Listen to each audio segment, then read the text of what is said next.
नमस्कार, स्वागत है आपका पहाड़ प्रभात में। आपके साथ मैं हूं अंजलि भंडारी और रुक करेंगे सबसे पहले इस बीच आ रही है एक बड़ी खबर की ओर। बड़ी जानकारी आ रही है शिमला से। बड़ी खबर, बड़ी जानकारी शिमला से आ रही है। बता दें आपको शिमला से, जहां पर नगर निगम चुनावों से जुड़ी आ रही बड़ी खबर, बड़ी अपडेट आपको बताने जा रहे। चुनाव प्रचार में कांग्रेस बीजेपी ने झोंकी पूरी ताकत। जी हां, आज से दोनों पार्टियों का धुआंधार प्रचार शुरू हो गया। केंद्रीय मंत्री तो दोपहर 3 बजे अनुराग ठाकुर प्रेस कॉन्फ्रेंस करेंगे। ये इस वक्त की बड़ी खबर, नगर निगम चुनावों से जुड़ी बड़ी खबर। चुनाव प्रचार में कांग्रेस बीजेपी ने पूरी ताकत झोंक दी है। आज से दोनों पार्टियों का धुआंधार प्रचार। केंद्रीय मंत्री अनुराग ठाकुर जनसभा करेंगे। दोपहर 3 बजे अनुराग ठाकुर प्रेस कॉन्फ्रेंस करेंगे। मुख्यमंत्री सुक्खू 7 वार्डों में प्रचार करेंगे। डिप्टी सीएम दोपहर 12 बजे प्रेस कॉन्फ्रेंस करेंगे। तो ये इस वक्त की बड़ी खबर आपको बता रहे हैं। नगर निगम चुनावों का दंगल और इस बीच अब प्रचार प्रसार का शोर जो है वो यहां पर गली गली सुनाई देगा। तमाम दिग्गजों ने मोर्चा संभाल लिया है। तो नगर निगम चुनाव से जुड़ी आ रही बड़ी खबर, बड़ी अपडेट। ब्यूरो चीफ विकास शर्मा हमारे साथ शिमला से जुड़ गए हैं ज्यादा जानकारी के साथ। विकास, निगम चुनावों को लेकर पूरी ताकत झोंक दी है सभी पार्टियों ने। निश्चित रूप से, और देखिए महज 4 दिन ही शेष बचे हैं जब चुनाव प्रचार जो है नगर निगम शिमला के चुनाव आएगा। ऐसे में दोनों ही पार्टियों में जो लड़ाई है वो आमने सामने की लड़ाई देखी जा रही है। बाकी सभी पार्टियां, चाहे वो आम आदमी पार्टी जो चुनावी मैदान में है या फिर सीपीआईएम जो है वो चुनावी मैदान में, लेकिन दोनों ही पार्टियों का तो जो है वो कुछ ज्यादा यहाँ पर ना तो दिख रहा है और ना ज्यादा सीटों पर दोनों ही पार्टियां चुनाव लड़ रही है। लेकिन आमने सामने की लड़ाई 34 की 34 सीटों पर भाजपा कांग्रेस में दिखाई दे रही है। एक तरफ जहां सत्ता पक्ष यानी सरकार के अंदर जो है कांग्रेस है, और कांग्रेस जो है वो लगातार धुआंधार प्रचार जो है वो करती नजर नहीं आई। ऐसा जो है जो एग्रेसिव प्रचार होना चाहिए था वो नजर नहीं आया। इसी चीज को देखते हुए बीते कल भी, या हम पिछले कल से अगर पहले की हम बात देखें तो कुछ ऐसा नजर नहीं आया कि पिछले कल जो है दो जो मंत्री हैं वो चुनावी मैदान में जरूर नजर आए, जो प्रचार करके दिखाई दिए अलग अलग वार्डों में, जिनमें अनिरुद्ध सिंह और रोहित ठाकुर दो मंत्री जो है जरूर नजर आए। लेकिन इससे पहले फटकार जो है वो मंत्रियों को लगाई गई और बाकी विधायकों को लगाई गई। मुख्यमंत्री की तरफ से कहा गया कि आप चुनावी मैदान में जो है वो नहीं जाने, आप कहीं इसके पीछे का मकसद जो है वो आप बताइए। और सरकार के जरिए कहीं ना कहीं अब जो मंत्री हैं वो चुनावी मैदान में उसके दूसरे, और पिछले कल भी देखा गया कि ये दोनों ही मंत्री जो है लगातार कई वार्डों का दौरा इन्होंने किया और जो प्रत्याशी कांग्रेस के उनके पक्ष में इन्होंने प्रचार किया और वोट जो है वो हासिल मांगे। लेकिन इसके साथ ही अगर भाजपा की बात करें, देखिए केंद्रीय नेतृत्व को जो है बताया जा रहा है, और ऐसे में अनुराग ठाकुर जो कि बड़ा नाम है, जयपुर लोकसभा सीट से सांसद है और केंद्र में मंत्री है, और ऐसे में अब वो जो आज शिमला आ रहे हैं, आज उनकी तरफ से भी सभाएं अलग अलग वार्डों में जाकर की जाएंगी। और दोपहर 3 बजे जो है उन्होंने प्रेस कॉन्फ्रेंस वो भी यहाँ की है, जिसमें ये बताया जाएगा कि किस तरह से कांग्रेस जो है वो यहाँ पर काम कर रही है और भाजपा की क्या उपलब्धियां जो है इन चुनावी प्रचार के दौरान जो है वो जनता के बीच में जाकर बता रहे हैं। ऐसे में देखा जा रहा है कि साख का सवाल जो है कहीं ना कहीं ये दोनों ही पार्टियों के लिए, सत्ता पक्ष के लिए इसलिए, कांग्रेस पार्टी के लिए इसलिए भी क्योंकि अभी सरकार में कांग्रेस पार्टी है, और ऐसे में मुख्यमंत्री सुखविंदर सिंह सुक्खू के सामने जो है चुनौती है कि किस तरह से नगर निगम शिमला के चुनाव है वो यहाँ पर हों, क्योंकि टोटा शिमला वार्ड से वो खुद भी 2 बार जो है वो पार्षद रह चुके हैं। लिहाजा बहुत ही नजदीकी से और बड़ा ही रणनीति जो है वो इस बात उनकी बनाई जा रही है। लेकिन है कि चुनाव प्रचार में जो है कांग्रेस उतनी एग्रेसिवली जो है वो इस बार चुनावी मैदान में जो प्रचार करते हुए दिखाई नहीं दी। वहीं अगर भाजपा की हम बात कर रहे हैं तो भाजपा लगातार, जयराम ठाकुर जो है नेता प्रतिपक्ष है, पूर्व मुख्यमंत्री हैं, लगातार धुआंधार प्रचार जो है अलग अलग वार्डों में करते हुए नजर आए। जो श्रीकांत शर्मा है, जो हाल ही में जिनको जो है वो प्रभारी यहाँ पर चुनावों में लगाया गया है, उनकी तरफ से भी प्रचार जो है करते हुए वो दिखाई दिए। किस तरह से चुनावी मैदान में खुद जाना, खुद वार्डों में जाना और वहां पर जाकर रणनीति बनाना, तो ये साफ तौर पर दिखाई दे रहा है भाजपा की तरफ से भी किस तरह से चुनाव जो है यहाँ पर किया जा रहा है। वहीं अगर हम बात करें ओवरऑल अगर चुनाव की बात करें, बहुत ही दिलचस्प ये चुनाव जो है इस बात का रहने वाला है। कांग्रेस पार्टी 10 साल से इस नगर निगम के जो चुनाव है इनकी सत्ता से जो है वो चल रही है। ऐसे में इस बात का सवाल जरूर कांग्रेस के लिए भी है, सरकार में इस समय कांग्रेस पार्टी है, इस तरह से इस बार नगर निगम के चुनाव काबिज होना है ये तो वक्त बता, लेकिन 2 तारीख को जो है मतदान होना है, और ऐसे में 30 तारीख से पहले जो सभी वार्डों का दौरा जो है वो करना एक बड़ी चुनौती के तौर पर जो यहाँ पर देखा जा रहा है। आज धुआंधार प्रचार जो है वो किया जाएगा और मुख्यमंत्री जो है खुद कई वार्डों में यहाँ पर जाएंगे और यहाँ पर जाकर जो है जो प्रत्याशी हैं उनके पक्ष में जो है यहाँ पर वोट उनकी तरफ से मांगे जाएंगे। वहीं भाजपा जी। की तरफ से भी नेतृत्व यहाँ पर आ रहा है। निश्चित रूप से उसका असर जो है वो भी आज देखने के लिए मिलेगा। कुल मिलाकर ताबड़तोड़ रैलियां, नुक्कड़ सभाएं और जो रोड शो जो है वो यहाँ पर करने की तैयारी दोनों ही बड़े दल जो है वो यहाँ पर कर। चलिए, बहुत बहुत शुक्रिया विकास शर्मा इस तमाम जानकारी के लिए। उधर बीते दिनों जारी किए गए घोषणा पत्र पर बीजेपी ने तीखा हमला बोला है और कहा है कि कांग्रेस सरकार ने अब सत्ता में आने के बाद गारंटियों से तौबा कर ली है और साथ ही साथ एमसी शिमला के चुनावों को लेकर जारी किए गए घोषणा पत्र में कांग्रेस ने एक भी गारंटी की बात नहीं कही, केवल वायदे और इरादे जाहिर किए हैं, क्योंकि अब सरकार एक भी गारंटी पूरी नहीं करने वाली है। कल कांग्रेस पार्टी ने अपना चुनाव घोषणा पत्र जारी किया और बड़ा एक कंट्रास्ट हमको दिखाई देता है। लगभग 100 दिन पहले, 120 दिन पहले सत्ता में आई हुई सरकार, सत्ता में आई हुई पार्टी चुनाव लड़ रही है और 2022 के जनरल इलेक्शंस के अंदर जो इन्होंने गारंटियां दी, आज हिमाचल प्रदेश की हर दीवार के ऊपर वो गारंटियां छाया हैं और हर किसी के मोबाइल के ऊपर उनके वीडियोस हैं। परंतु पिछले कल जो चुनाव घोषणा पत्र कांग्रेस ने जारी किया, उसमें गारंटियों से सरकार ने तौबा कर ली। अब मेरा सवाल है कि वो गारंटियों से तौबा करके और अब लिखा है इरादे और वायदे, 4 महीने में बदल गए। अरे कॉरपोरेशन में भी तो गारंटियां करते। जब पहली गारंटियां इनकी चल गई और उन गारंटियों के ऊपर हिमाचल प्रदेश की जनता ने विश्वास कर लिया और इन्होंने 40 दिन में उसको विश्वासघात में बदल दिया और ये कांग्रेस पार्टी को और सरकार को समझ आ गया कि शिमला की जनता समझ चुकी है कि गारंटियां तो हुई फेल, अब तो केवल इरादे और वायदे बोल करके काम चलाना पड़ेगा। यही व्यवस्था परिवर्तन हुआ है। उधर हिमाचल प्रदेश के राज्यपाल शिव प्रताप शुक्ला सोलन के 1 दिवसीय दौरे पर मौजूद हैं। यहां पर पहुंचने पर राज्यपाल शिव प्रताप शुक्ला ने डॉक्टर यशवंत सिंह परमार औद्योगिकी और साथ ही वानिकी विश्वविद्यालय नौणी में आयोजित 4 दिवसीय इंटर कॉलेज खेलकूद प्रतियोगिता में मुख्य अतिथि के रूप में शिरकत की और खेलकूद प्रतियोगिता का शुभारंभ किया। नौणी विश्वविद्यालय में आयोजित इंटर कॉलेज प्रतियोगिता के शुभारंभ के दौरान राज्यपाल शिव प्रताप शुक्ला ने कहा कि हिमाचल प्रदेश देवभूमि है और देवभूमि में नशे के लिए कोई स्थान नहीं होना चाहिए। वहीं हिमाचल प्रदेश में व्यवस्था परिवर्तन की सुखू सरकार लगातार जनता को राहत देने का कार्य कर रही है। चुनावों के समय जो भी वायदे कांग्रेस ने जनता से किए उसे समय समय पर पूरा करने का काम सरकार कार्य कर रही है। इसी कड़ी में 3 मई को सोलन के ठोडो मैदान में मेगा रोजगार मेले का आयोजन किया जाएगा और इस दौरान मौके पर मौजूद स्वास्थ्य मंत्री धनराम शांडिल ने कहा कि कांग्रेस सरकार व्यवस्था परिवर्तन के लिए प्रदेश की सत्ता में आई है, ऐसे में लगातार इसको लेकर कार्य किए जा रहे हैं।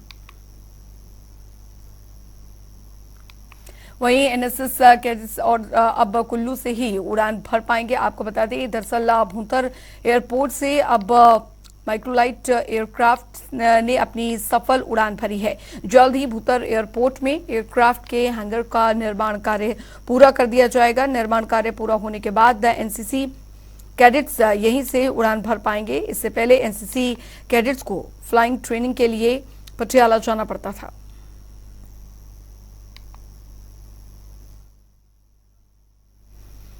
आपराधिक मामलों पर रोक लगाने के लिए हिमाचल के प्रसिद्ध शक्तिपीठ श्री नैना देवी के प्रशासन ने बड़ा फैसला लिया है, जिसके चलते अब तिरुपति बालाजी और अन्य बड़े देवस्थलों, मेट्रो स्टेशन, हवाई अड्डों और अन्य महत्वपूर्ण जगहों की तर्ज पर अब एक्सरे बैगेज स्कैनर मशीन मंदिर में लगाई जाएगी। लाखों की लागत वाली आधुनिक मशीन शक्तिपीठ में उपलब्ध हो चुकी है और साथ ही पुलिस विभाग इसे इंस्टॉल करने के लिए योजना का प्रारूप तैयार कर रहा है। मंदिर न्याय प्रबंधन को उपयुक्त साइट का चयन करने के लिए कहा गया है।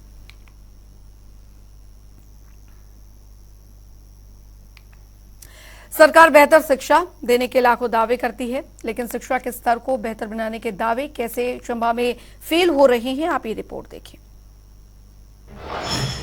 शिक्षा विभाग के दावे फेल, अंधकार में छात्रों का भविष्य, बिना गुरु पढ़ने को मजबूर छात्र। हिमाचल में बैठी सरकार बेहतरीन विकास के लाख दावे कर रही है। प्रदेश के बच्चों को शिक्षा में हर संभव मदद देने की बात कर रही है। कहा जाए तो सरकार कई तरह की योजनाएं भी चला रही है, लेकिन क्या उसी विकास की राह पर शिक्षा को भी आगे बढ़ाया गया है? तो जवाब मिलेगा ना।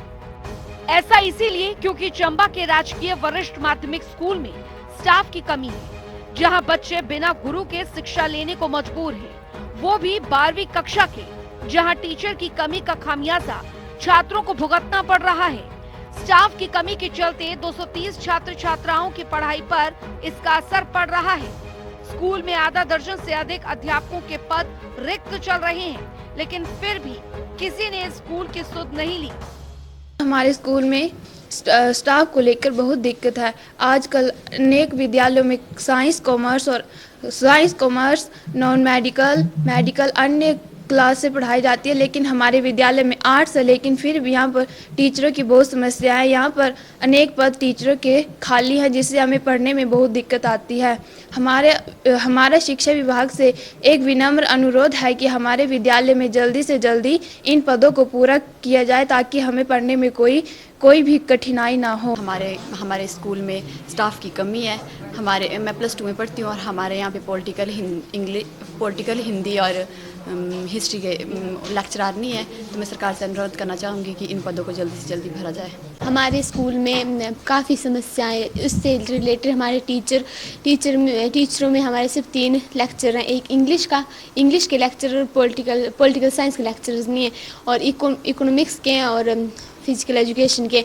हमारे स्कूल में ना ही पॉलिटिकल साइंस का लेक्चर है, ना ही इंग्लिश का लेक्चर है, ना ही हिंदी के कोई लेक्चरर, मैथमेटिक्स के भी नहीं। बच्चे को मार्क्स तो रख नहीं सकते हैं, पर जो आर्ट्स के हैं वो भी हमारे इधर पूरे लेक्चर्स नहीं है। इससे हमारी पढ़ाई में बड़ी समस्याएं आ रही हैं। वहीं कार्यकारी प्रधानाचार्य जगदीश कुमार ने बताया कि स्कूल में स्टाफ की कमी होने से हमें सारा कार्य करना पड़ता है। वहीं कार्यकारी प्रधानाचार्य जगदीश कुमार ने बताया कि स्कूल में स्टाफ की कमी होने से हमें सारा कार्य करना पड़ता है और उससे बच्चों की पढ़ाई प्रभावित हो रही है।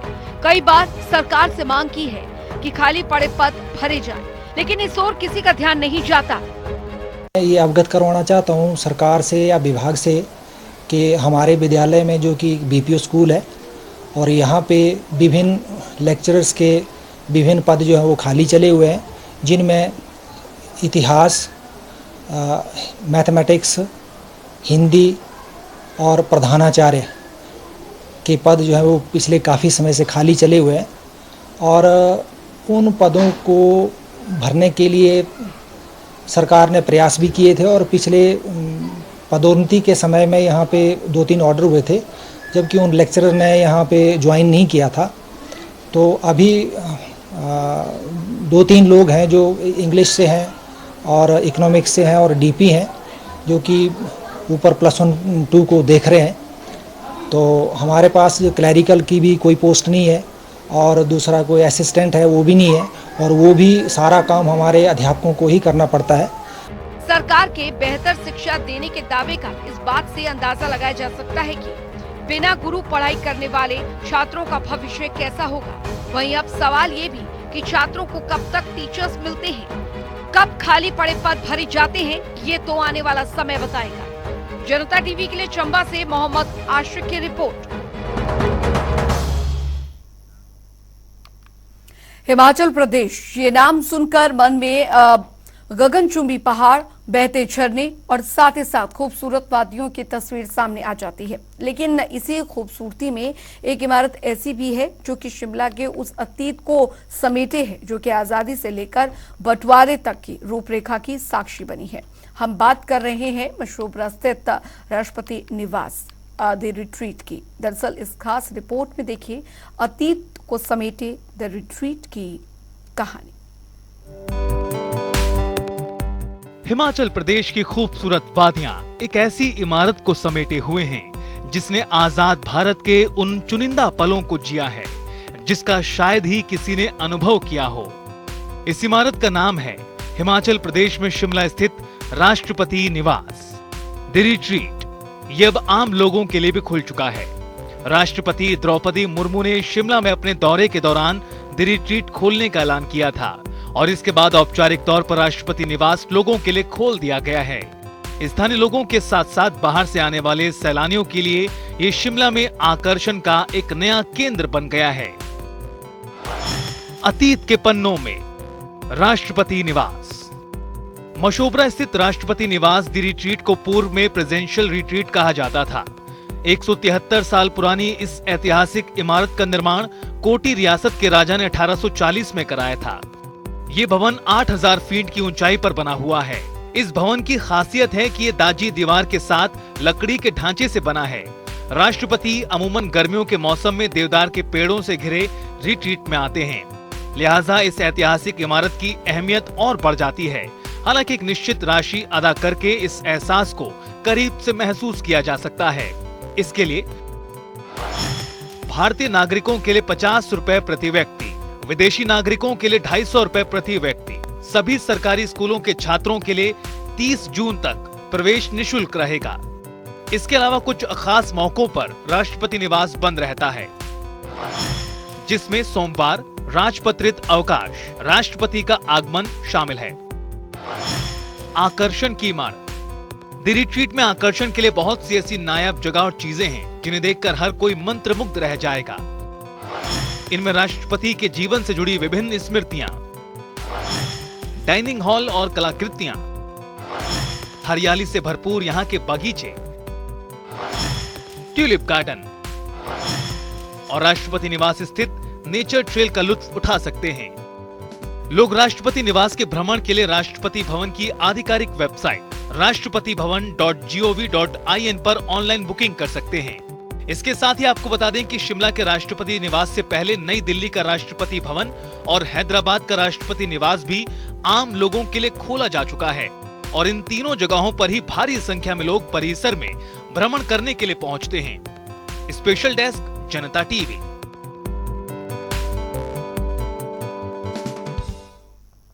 और चलिए रुक करेंगे, इस बीच आ रही एक बड़ी खबर की और बड़ी जानकारी आ रही है, वो आपको बताने जा रहे हैं।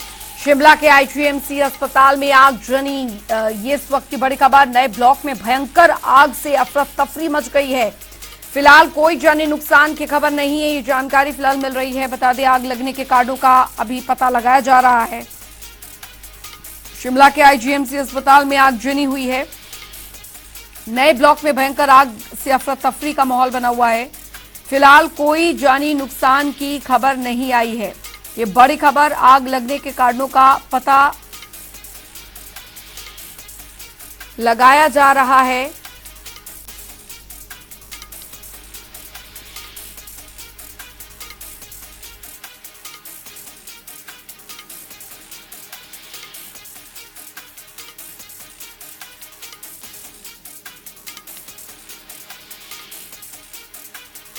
विकास शर्मा संवाददाता हमारे साथ जुड़ गए हैं ज्यादा जानकारी के साथ। विकास, आईजीएमसी में ये आग लगी है, कैसे लगी है, क्या जानकारी, और आग पर अभी काबू पा लिया गया है क्या?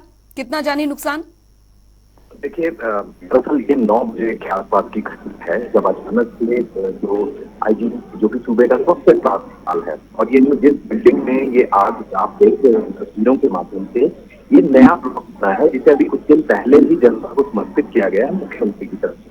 हालांकि लंबे समय से इस बिल्डिंग में काम चल रहा है। अब इसके जो आगजनी जो दिख रही है विजुअल्स में, ये आगजनी जो है इसके टॉप फ्लोर यानी कि जो एटिक है उसके अंदर ये आगजनी जो है वो हुई है। नीचे की बिल्डिंग को नुकसान इसका नजर नहीं आ रहा है। दूसरा, अभी शुरुआती जांच है तो ये आग के कारणों का फिलहाल जो है वो पता लगाया जा रहा है, लेकिन जो प्रत्यक्षदर्शी है उनकी अगर माने जो टॉप फ्लोर है वहां से धमाकों की आवाज जो है वो वहां पर है। और जानकार ये भी कह रहे हैं कि वहां पर एक कैंटीन जो है वो अभी हाल ही में खोली गई थी। कैंटीन में प्रेशर जो है वो यहाँ पर फटे हैं, 3 बड़े धमाके जो है वो यहाँ पर हुए हैं। तो ये जाहिर तौर पर ये कहना पड़ेगा कि यहाँ पर सिलेंडरों के जो धमाके हैं वो यहाँ पर हुए, जिससे ये आग जो है वो भड़क गई है। उसके बाद प्रशासन जो है वो हरकत में आया। अब फायर ब्रिगेड को जो है वो पहुंचने के लिए कहा गया है, लेकिन अभी फायर ब्रिगेड जो है मौके पर पूरी तरह से काबू है वो आग पर नहीं पा पाई है। लेकिन सबसे राहत की जो बात है वो इस खबर में यही है कि इसमें कोई जानी नुकसान की खबर नहीं है। ये बहुत ही बड़ी राहत जो है वो यहाँ पर दिखाई दे रही है। लेकिन अफसर का माहौल वहाँ पर जरूर है, क्योंकि इतनी जोर से धमाके जब यहाँ पर बिल्डिंग में देखे गए तो निश्चित रूप से जो आसपास जो मरीज थे या बीमारदार वहाँ पर जो उनके इलाज के लिए पहुंचे हैं उनमें अफरा तफरी जरूर है और खौफ जो है वो वहाँ पर दिखाई दे रहा है। लेकिन फिर से वही है कि राहत की बात है और ये जांच का विषय जरूर रहेगा कि अस्पताल का जो ये कैंटीन का जो इलाका है, जो ये टॉप फ्लोर यानी टीक में ये कैंटीन चल रही थी, किसकी लापरवाही की वजह से जो है वो यहाँ पर बिल्कुल बहुत बहुत शुक्रिया विकास इस तमाम जानकारी के लिए। अभी आग पर काबू नहीं पाया जा सका है और एक और बड़ी खबर आ रही है, बड़ी जानकारी आपको बताने जा रहे हैं। मोहाली से आ रही है इस वक्त की ज्वाली से आ रही है इस वक्त की बड़ी खबर, बड़ी जानकारी। ज्वाली से बड़ी खबर आ रही है। ज्वाली वार्ड 7 में सड़क निर्माण पर बड़ा विवाद। ये इस वक्त की बड़ी खबर। प्रशासन के खिलाफ सड़कों पर उतर आए ग्रामीण। तो बता दें आपको, आमने सामने आए प्रधान और ग्रामीण। तस्वीरें हम आपको दिखा रहे हैं। ये इस वक्त की बड़ी खबर ज्वाली से आ रही है। 15वें वित्त आयोग के तहत होना है निर्माण, तो 2 लाख की बजट राशि भी हो चुकी है स्वीकृत। ये बड़ी खबर आ रही है। ज्वाली वार्ड 7 में सड़क निर्माण पर बड़ा विवाद सामने आया है। बड़ी खबर आपको बता रहे हैं। आमने सामने आए हैं प्रधान और ग्रामीण। ये बड़ी खबर। 15वें वित्त आयोग के तहत निर्माण होना है। 2 लाख की बजट राशि भी स्वीकृत हो चुकी है। ये बड़ी खबर, बड़ी जानकारी आपको बता दें। वार्ड 7 में सड़क निर्माण को लेकर ये विवाद उठ खड़ा हुआ है। आमने सामने आए हैं प्रधान और ग्रामीण। ये इस वक्त की बड़ी खबर आपको बता रहे हैं। पंकज शर्मा संवाददाता हमारे साथ जुड़ गए हैं ज्यादा जानकारी के साथ। पंकज, पूरा विवाद आपसे जानना चाहेंगे, क्या हुआ है? मैम ऐसा है, ये ज्वालामुखी विधानसभा क्षेत्र के अंतर्गत जो पड़ता है डिस्ट्रिक्ट कांगड़ा के अंदर जो नेशनल हाईवे बन रहे हैं, इसका काम जोरों पे चल रहा है और जो भी निर्माण कर रहे हैं सड़कों के, सरकार ने बोला जल्द से जल्द इसको पूरा करें और ये जनता को समर्पित करेंगे। जी, तो अभी वहां पर क्या स्थिति बनी हुई है? अभी तो फिलहाल काम जोरों से चल रहा है मैडम। बताया जा रहा है कि गांव ग्रामीण जो हैं और प्रधान जो हैं वो आमने सामने आ गए हैं।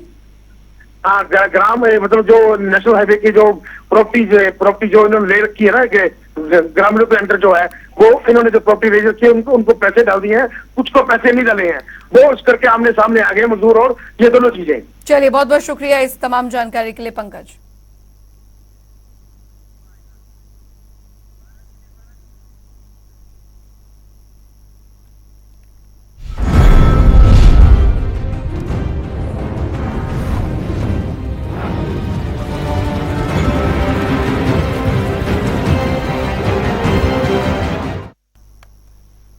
और चलिए अब रुक करेंगे 12 जिले 12 खबरों की ओर। सोलन शहर में लोगों को पैदल चलने के लिए फुटपाथ का निर्माण नगर निगम की ओर से शहर के चंबाघाट से ओल्ड बस स्टैंड तक किया जा रहा है, लेकिन बीच में सेना की जमीन होने के चलते कुछ रुकावट कार्य में आ रही है, जो लेकर नगर परिषद सोलन के अध्यक्ष कुलराकेश पंत ने सोलन के विधायक और साथ ही प्रदेश के स्वास्थ्य मंत्री धनीराम शांडिल से मुलाकात कर इसे डिफेंस मिनिस्ट्री से मिलकर जल्द सुलझाने की बात कही। राजकीय उच्च विद्यालय बनाहा की शहर में बनी प्रदेश की पहली मोबाइल साइंस लैब का उद्घाटन महाविद्यालय सराहा के प्राचार्य हेमंत कुमार द्वारा किया गया। इस दौरान उन्होंने बच्चों के साथ विज्ञान विषय को लेकर चर्चा भी की। उन्होंने बताया कि इस लैब का निश्चित तौर पर विद्यार्थियों नूरपुर में ट्रैफिक व्यवस्थाओं को लेकर चल रही समस्याओं को लेकर प्रशासन सख्त हो गया है, जिसके चलते नूरपुर एसडीएम गुरसिमर सिंह और साथ ही पुलिस जिला नूरपुर एएसपी मदनकांत ने निरीक्षण किया और अधिकारियों को निर्देश दिए।